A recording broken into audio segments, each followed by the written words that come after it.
Question number 5 narration. ন্যারেশনকে solve করার জন্য প্রথমে আমরা পুরো টেক্সটটি একবার পড়ে নিয়ে বুঝে নেব এখানে দ্য স্পিকার কে এবং দ্য পারসন স্পোকেন টু কে। টেক্সটটি দেওয়া রয়েছে, Why are you putting up the fruits in your pockets, sir? Why don't you eat? Asked the nobleman. I'm doing the right thing. My dress deserves these fruits, replied Sheikh Shadi. I don't understand what you want to mean and I'm sorry, said the nobleman. আমরা এখানে দেখতে পাচ্ছি দুজন ব্যক্তির মধ্যে কথাবার্তা হয়েছে। একজন হচ্ছেন শেখ সাদি এবং আরেকজন হচ্ছেন সম্ভ্রান্ত ব্যক্তি। Why are you putting up the fruits in your pockets, sir? Why don't you eat? এই অংশটুকু একটা কোটেশনের মধ্যে রয়েছে এবং এই অংশটুকু বলেছেন নোবেলম্যান। এবং I am doing the right thing, my dress deserves these fruits, এই অংশটুকু একটি কোটেশনের মধ্যে রয়েছে এবং এটি শেখ সাদির বক্তব্য ছিল। এরপরে I don't understand what you want to mean and I'm sorry, এই অংশটুকু আবার নোবেলম্যান বলেছেন। তাহলে আমরা দেখি এটার সমাধান কি হবে। ডিরেক্ট ন্যারেশনকে ইনডিরেক্ট করার জন্য প্রথমে আমাদেরকে রিপোর্টিং ভার্বের সাবজেক্ট এবং রিপোর্টিং ভার্বটি শুরুতে নিতে হবে। এখানে why are you putting up the fruits in your pockets, sir? Why don't you eat? এই অংশটুকু কোয়েশ্চেন। কোয়েশ্চেনের ক্ষেত্রে আমরা রিপোর্টিং ভার্ব আস্ক ব্যবহার করব। তাহলে এই অংশটুকু যেহেতু নোবেলম্যানের বক্তব্য ছিল, তাই প্রথমে আমরা সাবজেক্ট হিসেবে দ্য নোবেলম্যানকে নিলাম এবং তার বক্তব্য কোয়েশ্চেন হওয়ার কারণে আমরা এখানে রিপোর্টিং ভার্ব হিসেবে আস্কড নিলাম এবং এখানে তার বক্তব্য শেখ সাদির প্রতি ছিল, তাই এখানে অবজেক্ট হিসেবে শেখ সাদি বসানো হয়েছে। এরপরে আমরা দেখতে পাচ্ছি যে এখানে ওয়াই ব্যবহার করা হয়েছে। কোয়েশ্চেনের মধ্যে যে ডাব্লিউএস ওয়ার্ডটি ছিল সেই ডাব্লিউএস ওয়ার্ডটি এখানে ব্যবহার করা হয়েছে এবং আমরা জানি যে ইনডিরেক্ট ন্যারেশনের ক্ষেত্রে সবগুলো সেন্টেন্সই অ্যাসার্টিভ ফর্মে লিখতে হবে, তাই আমরা এখানে হি ব্যবহার করেছি। এখানে হি বলতে শেখ সাদিকে বোঝানো হচ্ছে, যেহেতু নোবেলম্যান শেখ সাদিকে জিজ্ঞেস করেছেন যে কেন, এখানে ইউটা এখানে হি হয়ে গেছে। ইউ হচ্ছে সেকেন্ড পারসন, যদি রিপোর্টেড স্পিচের মধ্যে যে সেকেন্ড পারসন থাকবে সেটি রিপোর্টিং ভার্বের অবজেক্টকে অনুসরণ করবে। Why he was putting up the food in his pockets and why he didn't eat. এই অংশটুকু মূলত why are you putting up the fruits in your pockets, sir? Why don't you eat? এটাকে ইনডিরেক্টে করা হয়েছে।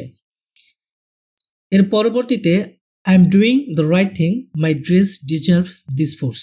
এই অংশটুকু শেখ সাদির রিপ্লাই ছিল। যেহেতু এটি রিপ্লাই ছিল তাই শুরুতে আমরা এখানে ইন রিপ্লাই ব্যবহার করছি এবং এর পরবর্তীতে সাবজেক্ট শেখ সাদি নেওয়া হলো এবং ভার্ব টোল্ড নেওয়া হলো এবং নোবেলম্যানের পরিবর্তে অবজেক্ট হিম ব্যবহার করা হলো এবং এখানে আমরা একটা কনজাংশন দ্যাট ব্যবহার করলাম। এখন আই অ্যাম ডুইং, এখানে আই বলতে শেখ সাদিকে বোঝানো হচ্ছে, তাই শেখ সাদির পরিবর্তে এখানে সাবজেক্ট হি ব্যবহার করা হলো এবং আই এম ডুইং এটা প্রেজেন্ট কন্টিনিউয়াস, তাই নিয়ম অনুযায়ী পাস্ট কন্টিনিউয়াস ওয়াজ ডুইং করা হলো। তারপর দ্য রাইট থিং যা ছিল তাই। এর পরবর্তীতে হচ্ছে my dress deserves this foods, এই অংশটুকুকে আগের অংশের সাথে অ্যান্ড অ্যাডেড দ্যাট দ্বারা যুক্ত করা হলো। এখানে মাই ড্রেসে মাই বলতে হিজ অর্থাৎ শেখ সাদিকে বোঝানো হচ্ছে, তাই এখানে হিজ ড্রেস ব্যবহার করা হলো। ডিজার্ভস সিম্পল প্রেজেন্ট, তাই নিয়ম অনুযায়ী এখানে সিম্পল পাস্ট ডিজার্ভড করা হলো। আর দিস এখানে নৈকট্য সূচক শব্দটি দূরত্ব সূচক শব্দ দোজে পরিণত হলো। I don't understand what you want to mean and I'm sorry, said the nobleman. এই কোটেশনের অংশটুকু নোবেলম্যানের বক্তব্য ছিল, তাই এখানে আমরা আবার নোবেলম্যানকে সাবজেক্ট হিসেবে ব্যবহার করছি এবং যেহেতু তার বক্তব্যকে আবার উপস্থাপন করা হচ্ছে তাই আমরা এখানে একটা দেন ব্যবহার করেছি এবং সাবজেক্ট আমরা দ্য নোবেলম্যান নিলাম এবং এক্ষেত্রে রিপোর্টিং ভার্ব সেড নিলাম। যেহেতু এই অংশটুকু অ্যাসার্টিভ তাই আমরা এখানে সেইডকে রিপোর্টিং ভার্ব হিসেবে নিলাম এবং কনজাংশন দ্যাট ব্যবহার করলাম। এখন আই বলতে এখানে দ্য নোবেলম্যানকে বোঝানো হচ্ছে, তাই তার পরিবর্তে সাবজেক্ট এখানে হি ব্যবহার করলাম। ডোন্ট আন্ডারস্ট্যান্ড এটা সিম্পল প্রেজেন্ট, তাই নিয়ম অনুযায়ী এটাকে সিম্পল পাস্ট ডিডন্ট আন্ডারস্ট্যান্ড করা হলো এবং ওয়ার্ড ডাব্লিউএস ওয়ার্ডটি যেভাবে ছিল সেভাবে রাখা হলো। তারপর এখানে ইউ ছিল, ইউ বলতে এখানে শেখ সাদিকে বোঝানো হচ্ছে, তাই তার পরিবর্তে এখানে প্রোনাউন হি ব্যবহার করা হলো এবং এটিকে বোঝানোর জন্য ব্র্যাকেটে এস ব্যবহার করা হলো। You want to mean, want এখানে সিম্পল প্রেজেন্ট, সুতরাং নিয়ম অনুযায়ী এটা পাস্টে চলে যাবে।